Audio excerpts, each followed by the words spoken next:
Good evening, sir. Good evening.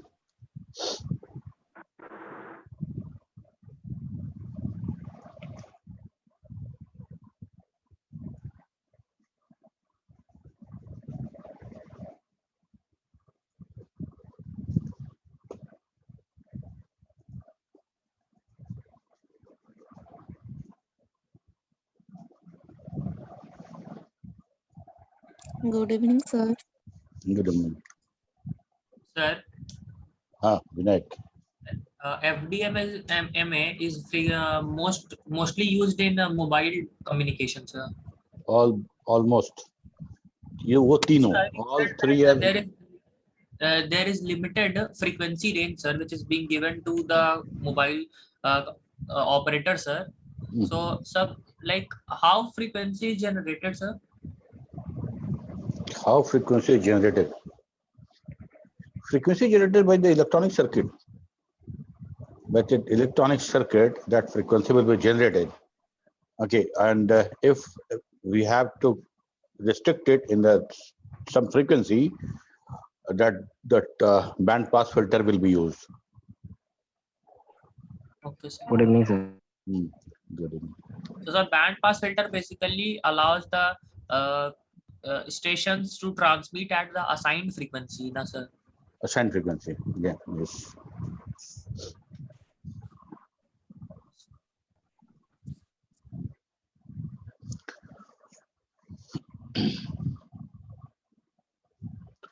That frequency, that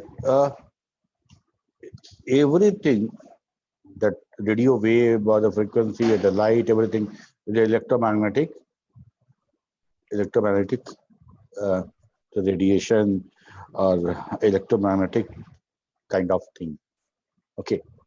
So if it is, if we talk about the X-ray, if we talk about the gamma ray, uh, ultraviolet ray, infrared ray, even light, what we see. Okay. It is also an electromagnetic wave, sir. Yes. If we keep reducing the frequency, and that will increase the wavelength, that will increase the wavelength. Yes, sir. And wait a minute, I will show you uh, basic electronics one slide. Very interesting.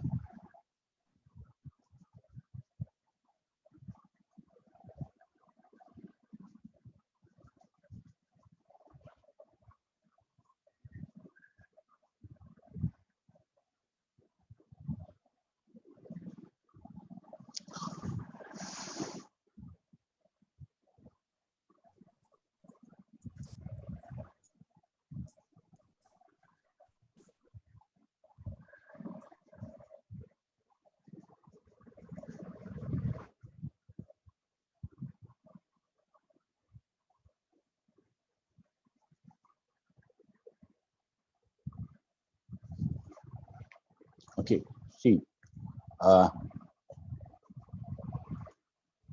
this is a whole range.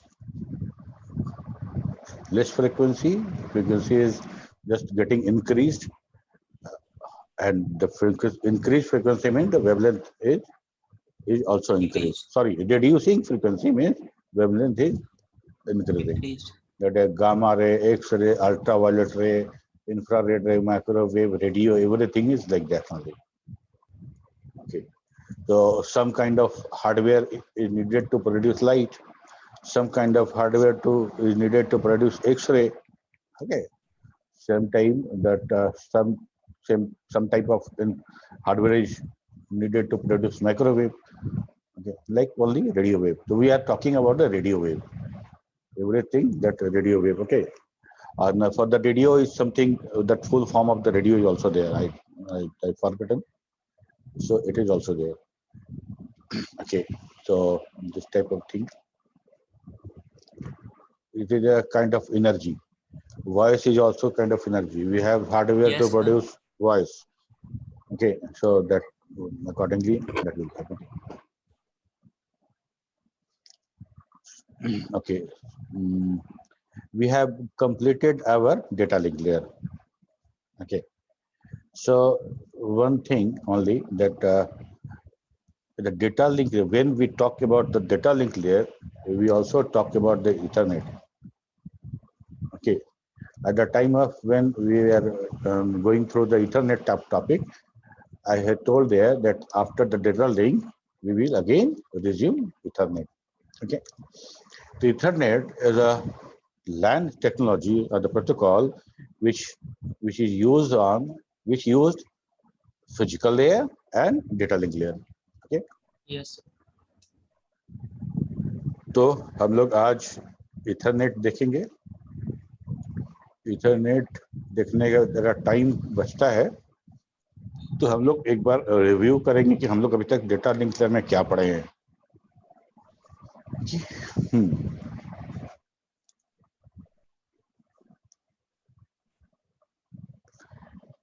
ठीक है, ये हमारा Ethernet है.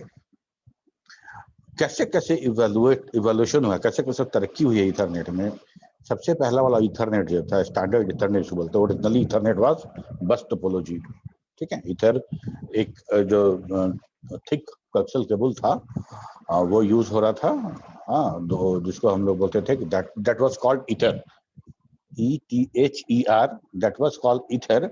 So that network was named Ethernet.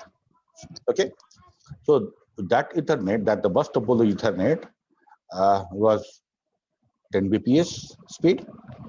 Afterward, that the fast Ethernet, what we use today, is 100 Mbps. It will again develop, and gigabit Ethernet is used by using the optical fiber and all. Gigabit, 10 gigabit, and 100 gigabit Ethernet. It is the Ethernet. Okay. So, what is Ethernet? The Ethernet is a LAN technology which is used in a different area of the network, like LAN, WAN, etc., etc. Ethernet use guided media. Ethernet use guided media to connect the computers. अच्छा, एक चीज बताओ, हम Ethernet को बोले हम लोग guided media, लेकिन हम लोग WLAN की बात भी करते हैं, तो क्या वायरलेस लैन इथरनेट नहीं है? है सर. है sir. Sir, Okay. in the LAN topic, sir, you said that the stations can be connected wirelessly or wired medium. Okay.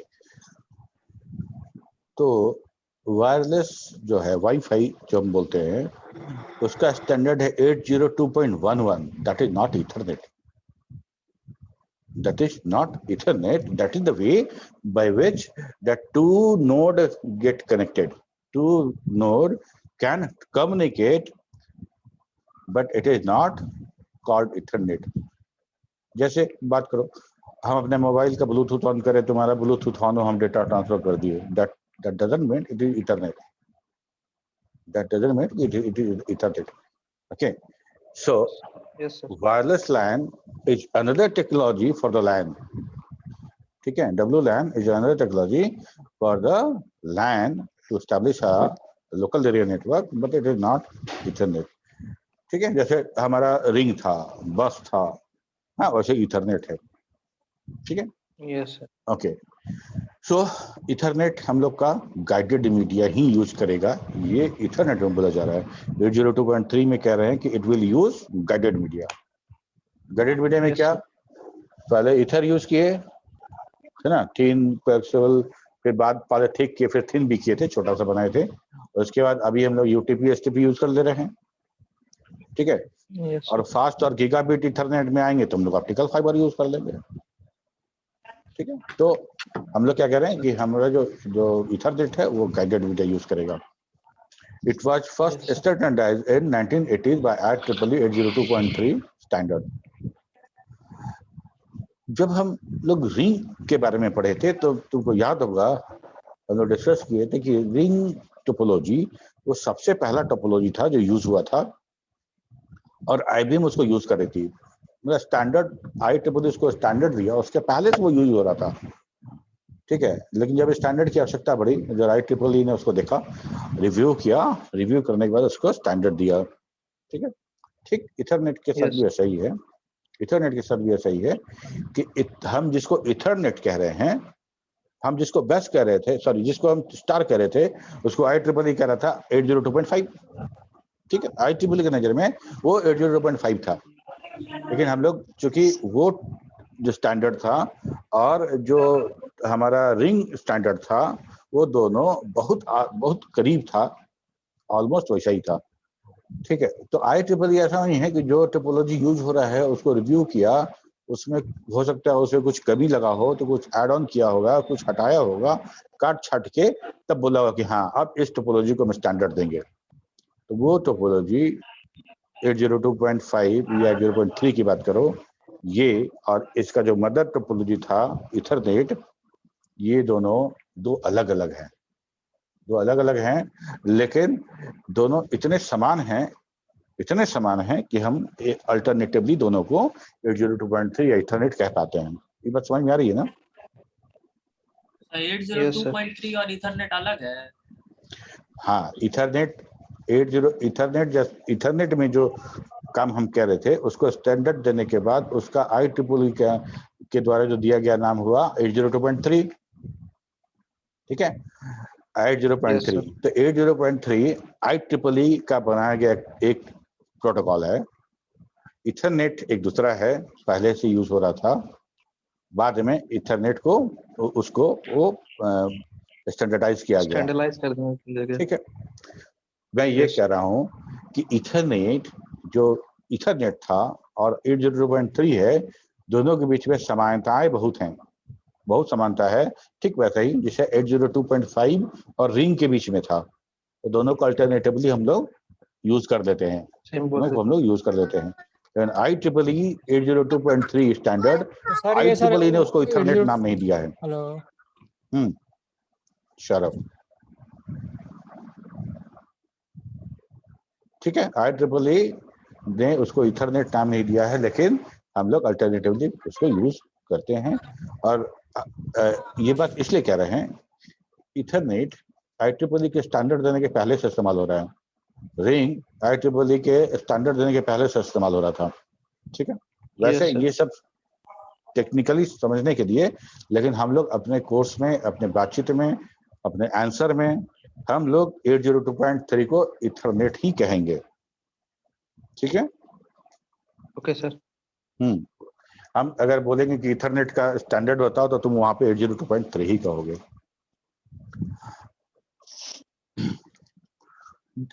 Ethernet provides service on the physical layer, the layer 1, and data link layer 2 of the OSI model. Ethernet and the data link layer 802.3 are very popular LAN standard, or it is a standard which use one persistence and CSMA CD for media access control. ठीक है, one persistence क्या था, कौन बताएगा? Sir yes sir कोई और बताओ, विनायक तुम चुप रहो। यस सर हाँ, वन परसिस्टेंस में हम लोग सर चैनल मतलब सेंडर जो है डेटा भेजने से पहले उसे कंटिन्यूअसली चेक करेगा और उसे बार बार चेक करेगा, और जैसे उसे आइडल पाएगा और तो अपना डेटा भेज देगा। यही काम करते थे हम लोग वन परसिस्टेंस में। हाँ बिल्कुल। तो CSMA CD यूज करते थे, इथरनेट में हम CSMA CD यूज कर रहे हैं मल्टीपल एक्सेस कंट्रोल में। और क्या CSMA CD में हम बात करते थे एक्नॉलेजमेंट की? यस यस सर, एक्नॉलेजमेंट की बात नहीं करते थे। CSMA CD में हम लोग डिटेक्शन कर पाते थे कोलिजन को, और हम लोग डिटेक्ट कर लेते थे और उसको रिट्रांसमिट करते थे। अगर कोलिजन नहीं हुआ, मेरे चैनल पे हाई वोल्टेज नहीं मिला, वैसी हाई एनर्जी नहीं मिली, तो हम ये मान लेते थे कि डेटा हमारा डिलीवर हो गया। ठीक है, CA में चूंकि हम कोलिजन को डिटेक्ट नहीं कर पाते थे, तब हम डिपेंडेंट थे एक्नॉलेजमेंट पे।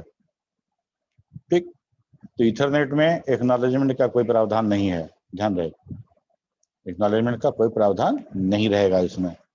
ओके, और आगे हम लोग जब फ्रेम फॉर्मेट इसका जब डिस्कस करेंगे तो वो भी बात करेंगे कि एक स्टेशन जब तक डेटा सेंड कर रहा है तभी तक वो कोलिजन को डिटेक्ट कर सकता है, तभी तक वो कोलिजन को डिटेक्ट कर सकता है। अगर हम डेटा सेंड कर चुके, है ना, मेरा पूरा का पूरा पैकेट नेटवर्क पे आ गया, हम अब आइडल हैं, अब हमको डेटा नहीं सेंड करना है। ये डेटा यहाँ से निकला, एकदम लास्ट वाले नोड पे पहुंचा, वहां जो कोलिजन हो गया। और हमारे सेंड करने से जो TFR TP का बात कर रहे थे, है ना, वो मान लो लगा 1 सेकंड, 1 सेकंड के बाद हम निश्चिंत हो गए। और हमारे सेंड करने के 10 मिलीसेकंड के बाद कोलिजन होता है। तो हम कैसे समझेंगे कि मेरा डेटा कोलाइड हुआ है, कि किसी और का कोलिजन? क्योंकि आई एम नॉट सेंडिंग, तो how I can realise that my data packet is has been collided. ठीक है, तो कोलिजन डिटेक्ट हो इसके लिए हमारा डेटा पैकेट इतना लंबा होना चाहिए कि लास्ट तक पहुंचे, तब तक हम डेटा सेंड कर ही रहे हों, तब तक डेटा सेंड कर रहे थे ना। बड़ा पैकेट कम से कम होना चाहिए मेरा, ताकि हम तो जो ट्रांसमिशन टाइम है उसके साथ कैलकुलेट करके वो चीज कहा जाता है। Okay, it covers the physical layer and MAC layer protocol. Sir एक बार फिर से समझाइए ना वो वाला। अभी हम लोग डेटा फ्रेम पढ़ेंगे तो इस चीज को दोबारा हम बताएंगे। Okay sir. It covers the physical layer and the MAC sub layer protocol. ठीक है, फिजिकल लेयर पे बात करें तो फिजिकल लेयर पे बात करेंगे तो हम लोग क्या क्या बात करेंगे कि क्या क्या वो मीडिया क्या होगा। ठीक है, फिजिकल लेयर मीडिया क्या होगा, हमारा जो टोपोलॉजी होगा वो क्या होगा, या इनकोडिंग टेक्निक क्या होगा, digital data to digital signal जो इनकोडिंग होगा वो क्या होगा। ये सारा का सारा बात हम करेंगे फिजिकल लेयर पे। तो बताओ मीडिया क्या क्या होगा? तो मीडिया अभी लोग बात किए क्या क्या होगा। पुराने वाले में जो हमारा लिगेसी वाला जो इथरनेट था उसमें हम लोग बस यूज कर रहे थे, तो उसके लिए हम लोग कोएक्सियल केबल यूज कर रहे थे। उसके बाद वाले में UTP या STP यूज कर रहे थे। उसके बाद वाले में हम ऑप्टिकल फाइबर यूज कर रहे थे। गुड। टोपोलॉजी की बात करें तो पहले वाला में हम बस टोपोलॉजी यूज कर रहे थे, करंट वाले में स्टार टोपोलॉजी यूज कर रहे हैं। Which for star, yes. अगर हम इनकोडिंग की बात करें तो बस वाला जब यूज करते थे उसमें differential encoding, Manchester encoding use कर रहे थे। और अभी वाले में 4B/5B करके एक आता है वो यूज करते हैं। ठीक है, यहाँ तक तो काम खत्म हो गया फिजिकल लेयर वाला। अब आ जाओ डेटा लिंक लेयर में। डेटा लिंक लेयर में सबसे पहले फ्लो कंट्रोल, फ्रेमिंग। सबसे पहले फ्रेमिंग की बात करते हैं। फ्रेमिंग कैसे करेंगे? फ्रेमिंग के लिए क्या इस्तेमाल कर रहे थे इथरनेट में? तो इथरनेट में हम लोग फिक्स फ्रेम यूज कर रहे हैं, फिक्स फ्रेम यूज कर रहे हैं। और फ्रेम का साइज क्या होगा? वेरिएबल रहेगा, लेकिन फिक्स का साइज क्या होगा? हम अलग से एक उस पूरे के पूरे पैकेट में हम वो लेंथ लिख देंगे। ठीक है, वो लेंथ लिखा रहेगा, इससे पता चलेगा कि कितना बड़ा है। तो हमको अलग से वो बिट स्टफिंग बाइट स्टफिंग वाला काम नहीं करना है। ये काम हो गया। तो ये काम हो गया फ्रेमिंग का। और उसके बाद था हमारा फ्लो कंट्रोल। फ्लो कंट्रोल की आवश्यकता इसलिए नहीं पड़ेगी कि हम इसमें जो यूज करेंगे वो स्विच वाले में, खासकर उसमें फ्लो कंट्रोल हमारा फ्लो कंट्रोल कौन सा यूज होगा उसमें इथरनेट में? फ्लो कंट्रोल इसमें कौन सा यूज होता है? तो इसमें हमको लगता है सिलेक्टिव रिपीट वाला ही होगा। और एरर डिटेक्शन की बात करें तो CRC यूज करेंगे। ठीक है, और मल्टीपल एक्सेस की बात करें तो 1 persistence CSMA/CD यूज करेंगे।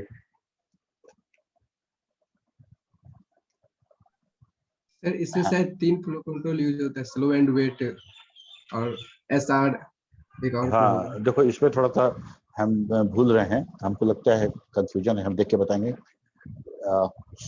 कि flow control Ethernet flow control के लिए क्या इस्तेमाल करता है।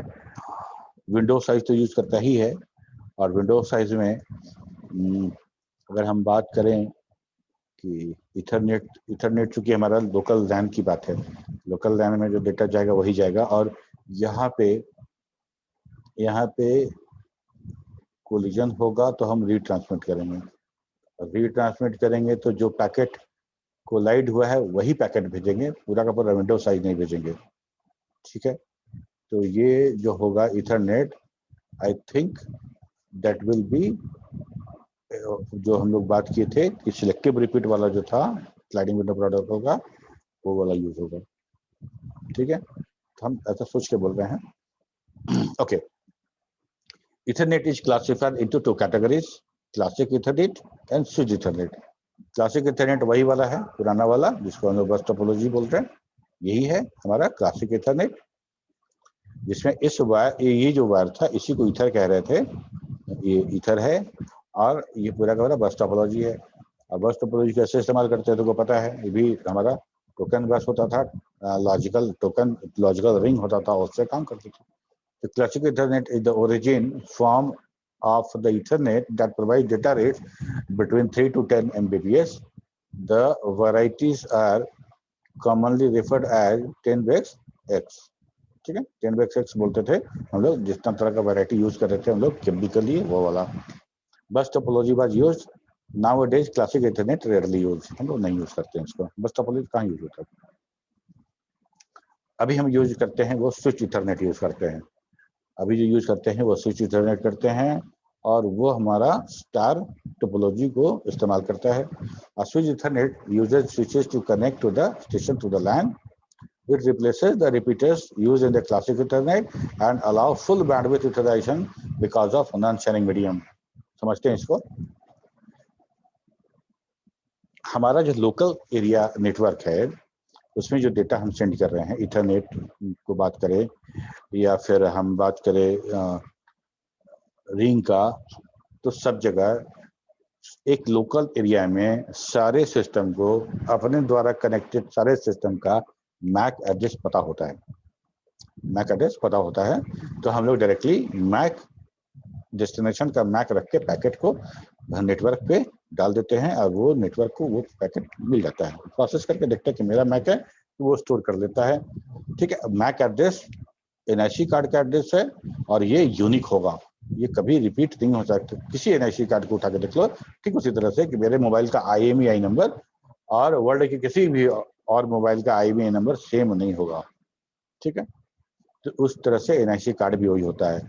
मेरे लैपटॉप का जो फिजिकल एड्रेस है या मैक एड्रेस है, ये तभी चेंज होगा जब हम अपना एनआईसी कार्ड बदल देंगे, एनआईसी कार्ड बदल देंगे। ठीक है, तो सब एक नेटवर्क में है, सारे सिस्टम को पता है कि मैक एड्रेस इसका क्या है, तो हम लोग रिंग में, बस में, कुछ में मैक एड्रेस रखते थे, भेज देते थे। आईपी एड्रेस का कंसेप्ट नहीं है। ठीक है, लोकल नेटवर्क में आईपी एड्रेस नहीं चाहिए उनको। ये काम कर दिए, अच्छा ये काम तो हो गया। अब ये था कि स्विच इथरनेट में हम बात करते थे कि हम रिपीटर के जगह पे हम स्विच लगा दिए। ये स्विच जो है 2 काम करेगा, एक तो रिपीटर वाला काम तो करेगा ही कि जो अगर तुम्हारा एनर्जी कम हुआ तो उसको फिर वो उसको बढ़ा दे, एम्पलीफाई कर दे ताकि आगे हो।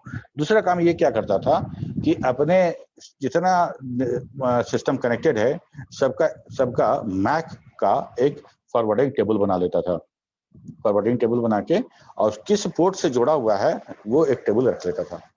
ठीक है, एनआईसी कार्ड क्या होता है?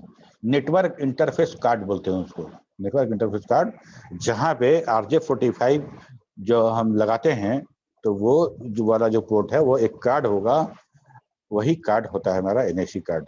ठीक है, गूगल में एनआईसी कार्ड लिखना और इमेज पे क्लिक करना, एनआईसी कार्ड का फोटो मिलेगा तुमको। ठीक है, वो एक कार्ड है, सर्किट है, मतलब उसके अंदर कुछ कंपोनेंट लगे होंगे। ठीक है, वो अलग से भी आता है जो स्लॉट में लगाने के लिए, और आजकल तो कंप्यूटर में वो ऑन बोर्ड ही बना रहता है। ठीक है, हम लोग ये काम कर दिए।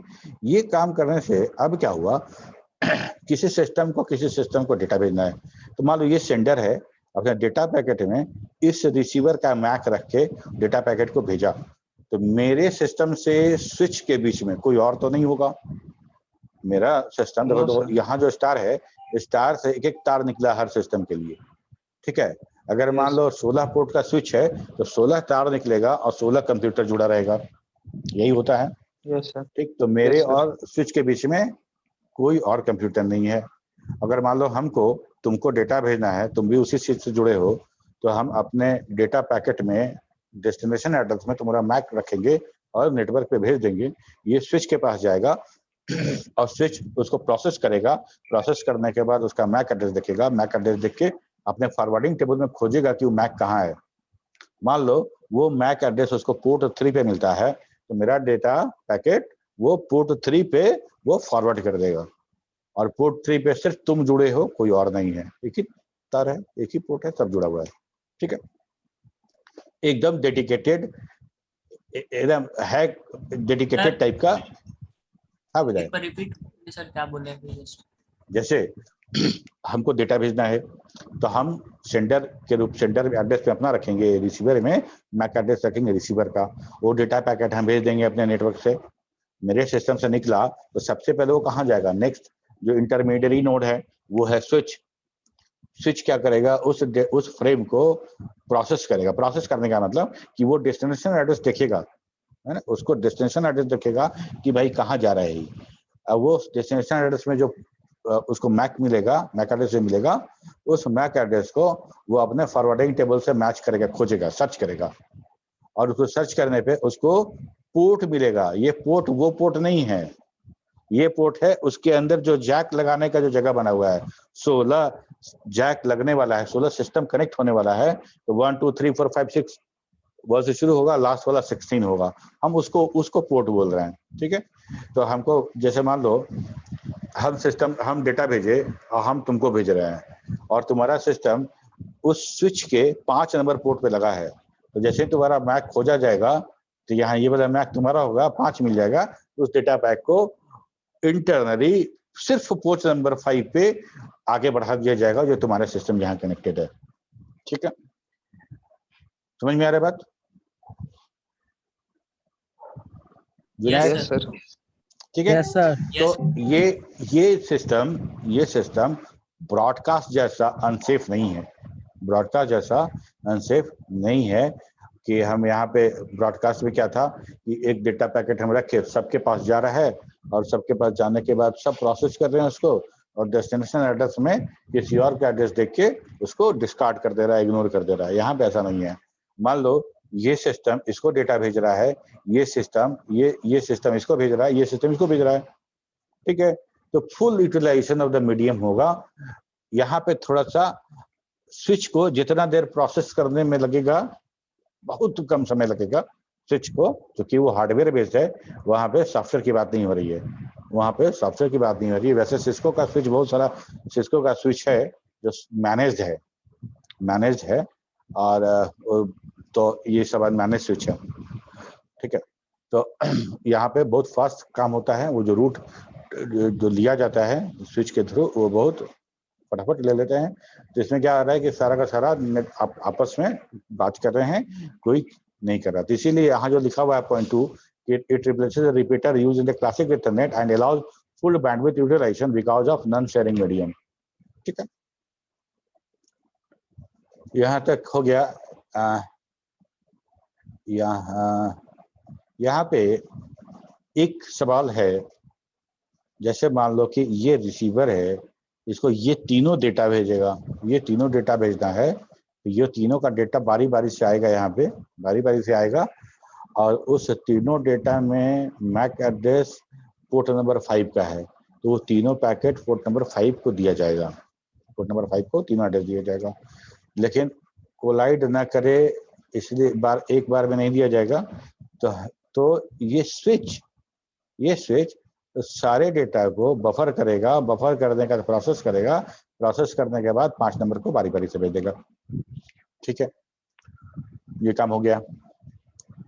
ये है हमारा, जैसे जैसे हम लोग का प्रोटोकॉल चेंज होता गया है उस बारे में है। IEEE जो 10 बेस 5 था, जो थिक कोएक्सियल केबल हम बात कर रहे थे, वो था ठीक है, 5 मतलब 500 मीटर वाला है ना, और 10⁻2 लिखते थे, ये 200 मीटर तक। ये 3 कोएक्सियल केबल था, बगैर रिपीटर के 200 मीटर तक जा सकते थे। ये 1985 में शुरू हुआ था।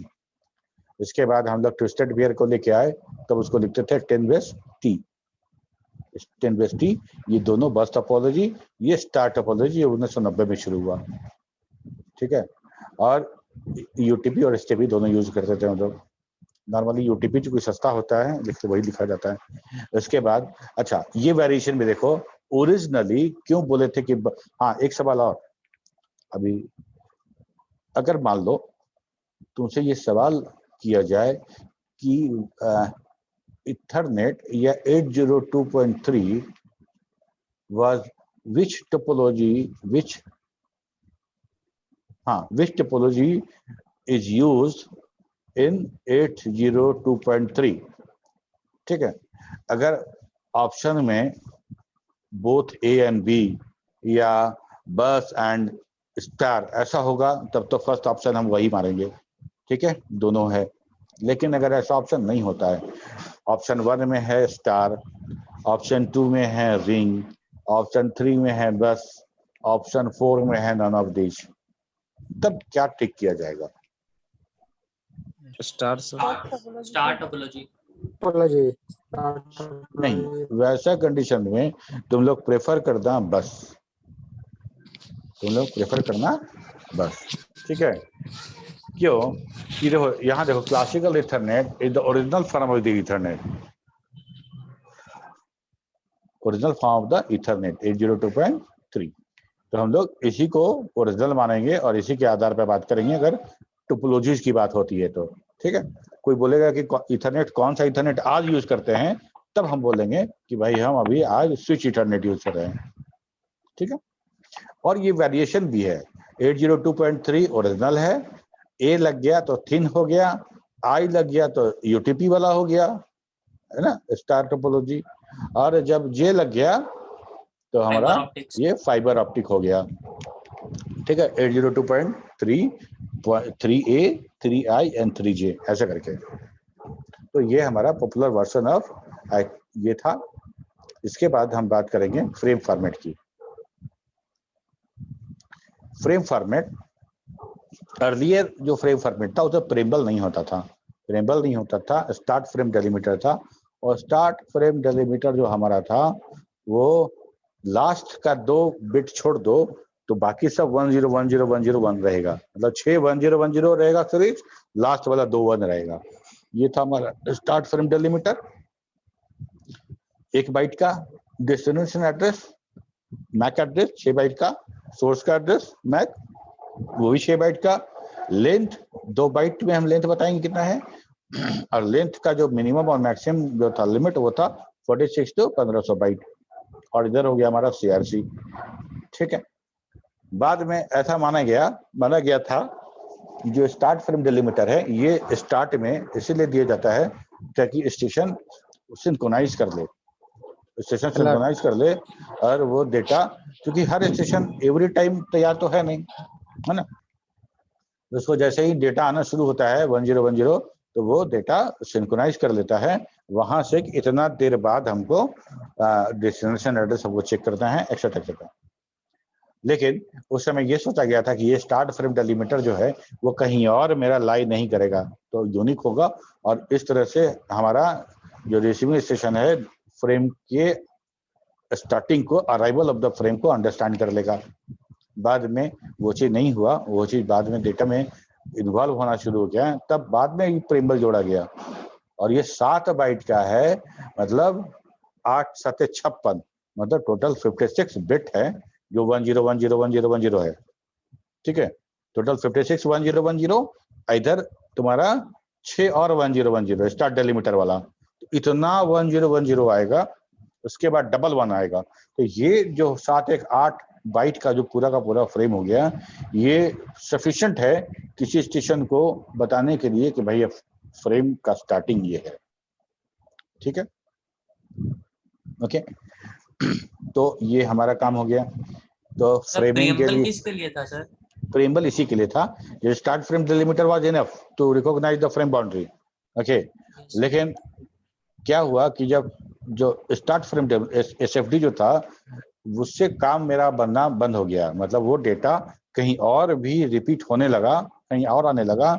तब लगा कि नहीं, हमको कुछ और स्टार्टिंग में देना पड़ेगा ताकि बाकी स्टेशन जो है फ्रेम के अराइवल को नोटिस कर पाए, उसको समझ पाए और अपने आप को उसके साथ सिंक्रोनाइज कर पाए। तब प्रिएम्बल बाद में जोड़ा गया,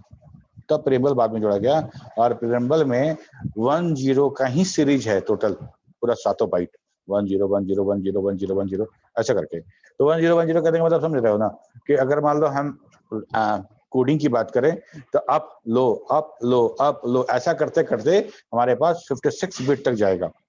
ठीक है, 56 बिट तक जाएगा। इसके बाद हमारा 1 bite start frame delimiter use होगा। इससे भी फर्स्ट 6 बिट है 10 ही है जो पहले से यूज हो रहा था। लास्ट वाला 2 1, मतलब ठीक है कि बोलते हैं ना ऐसे रेडी सेडी गो, है ना। तो यहाँ तक रेडी सेडी था, जहां 1 1 बोले वहां समझो कि बस अब स्टार्ट, यहाँ के बाद फ्रेम शुरू। ठीक है, जितना देर 10 हो रहा है वहां देर तक आप सिंक्रोनाइज करते रहिए। जैसे ही डबल 1 हुआ समझो कि अब अगला जो बिट होगा वो डेटा का बिट होगा, मतलब फ्रेम का बिट होगा। ठीक है, तो इस तरह से इस चीज को किया गया। ठीक है, तो डेस्टिनेशन और सेंड एड्रेस तो समझ में आ गया, लेंथ भी समझ में आ गया, डेटा यहीं पे हम बात कर रहे थे। देखो हम ये कह रहे हैं कि लिमिटेड डेटा आवश्यक था कि इससे कम हम नहीं भेजेंगे, इससे छोटा होगा तो वो छोटा पैकेट हो जाएगा और इतना छोटा पैकेट हो जाएगा कि हम भेज देंगे और कोलिजन को हम डिटेक्ट नहीं कर पाए।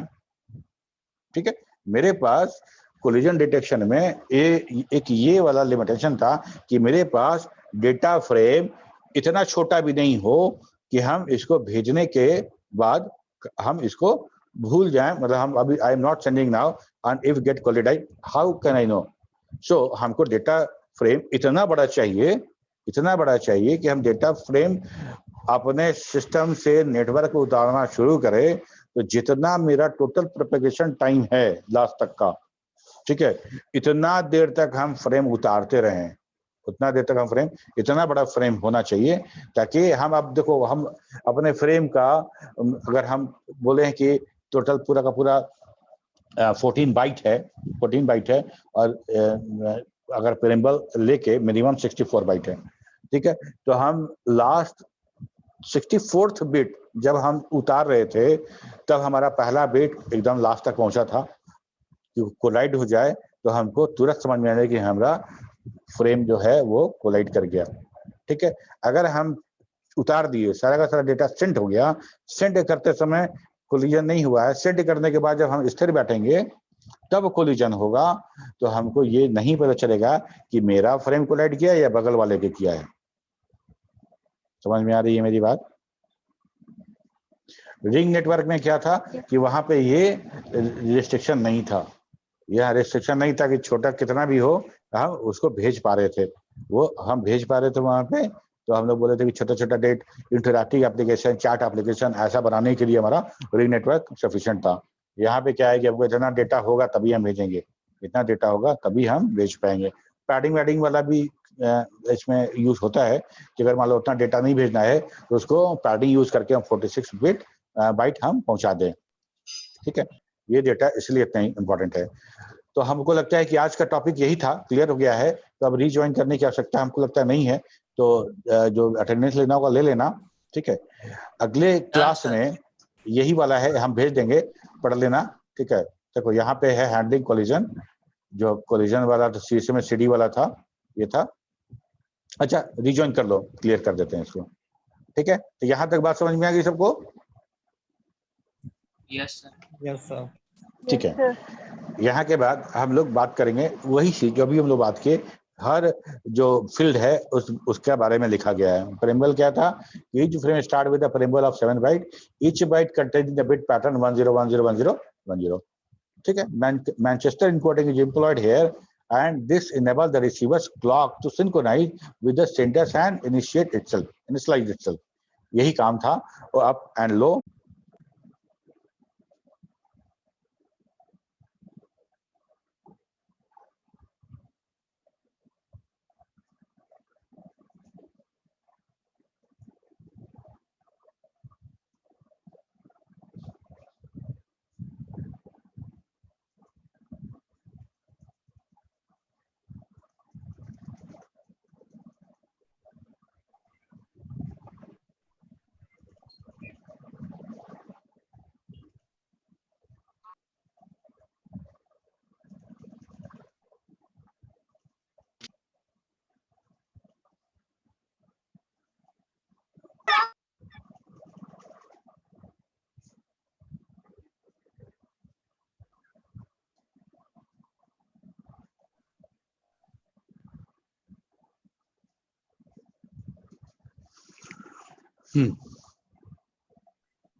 तो प्रिम्बल हो गया, मैनचेस्टर एनकोडिंग यूज किए तो 1010 एक सीरीज जैसा बन के आएगा, जिससे कि वो जो सिस्टम है वो अपना क्लॉक को अपने आप को सिंक्रोनाइज कर लेगा। इसके लिए start of the frame delimiter, this field containing a byte sequence 10101011 denotes the start of the frame itself. ठीक है, प्रिम्बल उसको रिकॉग्नाइज किया, उसको सिंक्रोनाइज किया। इसके बाद start of the frame delimiter, यहाँ से फ्रेम शुरू हो रहा है 1010 6 पर आएगा, जहां 11 आया उसके बाद से मेरा शुरू हो गया, वाइटल इंफॉर्मेशन शुरू हो जाएगा। Destination address and the source address. Ethernet frame include a source and a destination media access control address. Generally, each interface on the network will have a MAC address, whether it is a port on a switch, a network interface card in a computer, or a Wi-Fi chip in a phone. Everything has a okay. There is also a special address for sending frame to multiple recipient. अच्छा, यहाँ तक तो काम हो गया, लेकिन हम लोग याद है तुम लोग को कि हम लोग ये पढ़े थे कि हम लोग का यूनिकास्ट, मल्टीकास्ट और ब्रॉडकास्ट 3 तरह का डेटा होता है, 3 तरह का डेटा होगा। तो all MAC address are the 48-bit long and are typically represented using hexadecimal hex notation, है ना, कोलन देके हम लोग ऐसा देखते हैं। If the first bit of the destination address is 0, the address is unicast address, which means that it is intended for a single recipient. जो हमारा जो एड्रेस होगा, अगर फर्स्ट बिट है 0 है तो ये यूनिकास्ट है और किसी एक रिसीवर को जा रहा है ये। ठीक है, if the first bit is 1, then the address indicates a group address, that is the multicast. Okay, if the broadcast address is used to send a frame to all the devices on the local area network, the broadcast address has a all bit set to 1. Destination address में अगर सारे bit में हम 1 लिख दें तो हमारा वो क्या होगा, वो सबको डिलीवर होगा, स्विच के पास जाएगा, वो स्विच सारे पोर्ट पे उसको रेप्लिकेट कर देगा। ठीक है, which is FF in hex. ठीक है, ये सारा का सारा हमारा इस तरह से रिजॉल्व होता है हमारा मल्टीकास्ट, यूनिकास्ट एंड ब्रॉडकास्ट। ठीक, कोलिजन हैंडल कैसे होगा? ठीक है, कोलिजन हैंडल कैसे होगा? तो in case of collision, the node transmitting back off by a random number of slot, each slot time being equal to the transmission time of 512 bit, that is a 64 byte minimum size of a packet, in the following fashion. यहाँ देखो हम लोग कितनी बार 16 time हम लोग भेजेंगे, जो वहाँ पर हम लोग बोल रहे थे 15। ठीक है, number of collision, first collision में हुआ तो रैंडम स्लॉट ऑफ 01 है, सेकंड कोलिजन में था तो k का वैल्यू हम लोग 1 करते रहे थे, 0 से 2 to the power 1 - 1 हो रहा था, तो 0 से 3 अकॉर्डिंगली वैसे ही चला जा रहा है। और 16 तक हम लोग तय करेंगे। 16 के बाद 10 के बाद जो हमारा ये जो रैंडम टाइम स्लॉट हो जाता है वो बढ़ता नहीं है, फिर वो भी बढ़ेगा नहीं। 11, 12 और 16 तक मेरा ये रैंडम नंबर ऑफ स्लॉट यही रहेगा, यहाँ के बाद बढ़ना बंद हो जाएगा। ठीक है, ट्राई करिए, लेकिन के का वैल्यू नहीं बढ़ेगा, ये जो बैक ऑफ टाइम है वो चेंज नहीं होगा। ठीक है, in general after I collision a random number between 0 to I to the power I - 1 is chosen, and that number of slot is skipped. However, after 10 collision have been reached, the randomization interval is frozen at the maximum of 1023 slots. After 16 collision, the controller report failure back to the computer. After 16 collision, controller back to the computer कि failure हो गया, data send अब संभव नहीं है। ठीक है, controller मतलब कोई अलग से कोई कंट्रोलर नहीं है, ये कंट्रोलर मतलब नेटवर्क का जो हमारे सिस्टम का जो कंट्रोलर है वो back to the computer receiver को बताएगा कि सेंडिंग फेल हो गया। ठीक है, यही था हमारा डेटा लिंक लेयर और ये खत्म हो गया हम लोग का डेटा लिंक लेयर, बहुत लंबा चला। हम लोग अब यहाँ से नेटवर्क लेयर की तरफ बढ़ेंगे, लेकिन नेटवर्क लेयर जाने के पहले हमको वहां पे स्विचिंग देखना है। स्विचिंग हमारा फिजिकल लेयर पे भी काम करता है, हमारा डेटा लिंक लेयर पे भी स्विचिंग होता है, हमारा नेटवर्क लेयर पे भी स्विचिंग होगा। तो स्विचिंग एक बार हमको देखना आवश्यक है। स्विचिंग देख लेंगे, उसके बाद नेटवर्क लेयर शुरू करेंगे। तो अगला क्लास हम लोग स्विचिंग देखेंगे। ठीक है, और इसमें अभी कुछ पूछना है तो तुम लोग पूछो।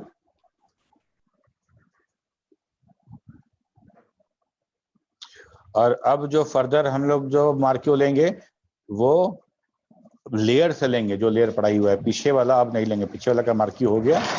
ठीक है, तो अब जो मार्क्यू लेंगे वो अभी फिजिकल लेयर और डेटा लिंक लेयर मान के चलो। अगर मान लो कि हम लोग तीसरे सप्ताह में लेते हैं ना, तीसरे सप्ताह में लेंगे, 3rd week of the month, उस समय तक अगर नेटवर्क लेयर में कुछ पढ़ाई हुआ रहेगा तो नेटवर्क लेयर से भी सवाल होगा। ठीक है Sir, is switching a long topic or how much long will switching go on? Switching only one class switching, उसके बाद हम लोग network So layer. probably sir from the next week we will have the next network layer.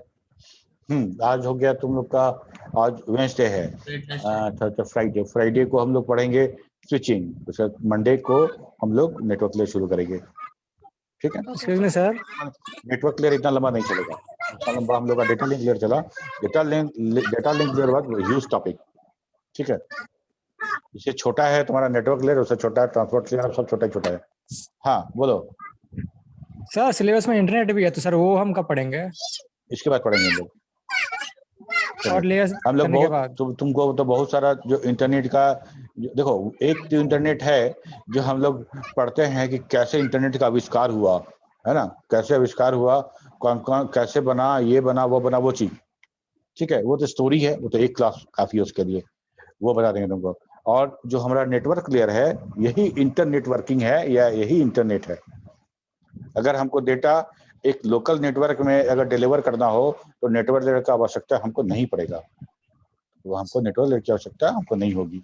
Network layer इसलिए देखो, बाकी तो काम हम लोग यहाँ तो मैक लेयर पे कर ले रहे हैं, सॉरी मैक एड्रेस पे कर दे रहे हैं, लेकिन हमको यहाँ से डेटा भेजना है किसी दूसरे नेटवर्क के किसी सिस्टम को, उसका मैक एड्रेस हमको यहाँ कैसे पता चलेगा? मैक एड्रेस हमको नहीं पता चलेगा। तब हमको एक सिस्टम IP address. हम ये सब बात हम लोग एक साथ करेंगे तो अच्छा लगेगा सुनने में, है ना। फ्रैगमेंट में सुनोगे तो नहीं समझ में आएगा और अच्छा भी नहीं लगेगा। ओके, तो यहाँ तक हो गया, तो यहाँ तक कोई सवाल है तो पूछो फटाफट। Hello sir. बोलो शिव। सर हाँ, इसी स्लाइड में सर, इससे पहले था जहाँ सर ये प्रीएम्बल सब स्टार्ट टू लिखा हुआ है, सब एक ही वायर का प्रॉपर्टी है इथरनेट का। देखो पहले वाला जो था ना, उसमें हम लोग जो स्टार्ट फ्रेम डेलीमीटर से ही काम कर ले रहे थे। स्टार्ट फ्रेम डेलीमीटर से उसमें वो नहीं था, प्रेम्बल नहीं था, वहीं से काम हो जा रहा था। ठीक, बाद में हमको लगता है कि अभी वाला जो इंटरनेट यूज कर रहे हैं, मतलब अभी वाला जो हम यूज कर रहे हैं स्टार टोपोलॉजी वाला, ठीक है, ये जो स्विच इथरनेट है इसके बारे में हम लोग बात कर रहे हैं कि इसमें अभी हम जो यूज करेंगे वो प्रेम्बल भी यूज करेंगे, स्टार फ्रेम डेलीमीटर भी यूज करेंगे। ठीक है, क्योंकि हमारा इंटरनेट हमारा नेटवर्क का पर्पस चेंज होता गया, हर तरह का डेटा हम भेजना शुरू किए। पहले हम लोग टेक्स्ट भेज रहे थे या बहुत लिमिटेड डेटा भेज रहे थे, तो हम कुछ भी हम स्टार्टिंग में लगा दिए जो डेटा में रिपीट नहीं होने वाला हो, तो वो रिसीवर समझ जाता था कि भाई ये स्पेशल टाइप का इंफॉर्मेशन है और ये सिर्फ और सिर्फ स्टार्ट फ्रेम डेलीमीटर को दर्शाता है। बाद में वो चीज नहीं हुआ और हर तरह का डेटा सेंड किया जाने लगा, तब हम लोग को एक लंबा पैटर्न का जरूरत पड़ा ताकि हम डेटा को स्टेशन को, रिसीविंग स्टेशन को हम पैकेट के लिए हम उसको सिंक्रोनाइज कर सके। उसका अपना क्लॉक सेंडर के साथ, सेंडर क्लॉक और रिसीवर क्लॉक दोनों आपस में एक दूसरे को देख के सिंक्रोनाइज हो जाए। ठीक है, यस सर। तो एंड करें सेशन। सर ये Yes. पीडीएफ हमारे ग्रुप में शेयर कर दीजिएगा। ये तो करते ही हैं, कर देंगे। ओके सर इंटरनेट वाला भेजा हुआ है सर, डाटा लिंक का पूरा भेजिएगा। हाँ ठीक है, thank you sir. Thank you thank sir. You sir. Thank you sir. Welcome.